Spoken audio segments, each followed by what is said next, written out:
Old ജനറേഷന് അത്ഭുതം, new ജനറേഷന് കൗതുകം. സലീമിന്റെ കടയിൽ പതിവ് പോലെ ഇന്നലെയും മത്സ്യങ്ങളെത്തി. വിൽപ്പനയ്ക്കിടെ വാലിലേക്കൊന്ന് നോക്കി. അപ്പോഴാണ് ആ കാഴ്ച കണ്ടത്. നീർത്തി നോക്കിയാണ് നമ്മളിത് കണ്ടത്. അങ്ങനെ വാലി ചുരുണ്ടിട്ടുണ്ടാകുക. അപ്പോൾ നീർത്തി നോക്കിയാണ് ഒരു മഞ്ഞ പുള്ളി ഉണ്ടായത്. നീർത്തി നോക്കി.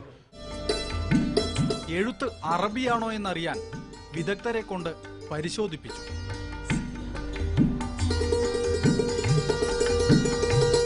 ഇപ്പോൾ ഇത് ശരിക്കും യാ അല്ലാ എന്ന അറബിയിൽ വായിക്കാം. അറബിയിൽ ഇത് യാസീൻ, ഇത് മാഷാ അല്ലാ, ഇത് ബിസ്മില്ല വായിക്കാം. ഒപ്പം വലയിൽ കുടുങ്ങിയ മാന്തലുകളെല്ലാം ചട്ടിയിലായി. 5 മീനുകളെയും ഫിഷറീസ് വകുപ്പ് ഏറ്റെടുക്കുകയാണ്.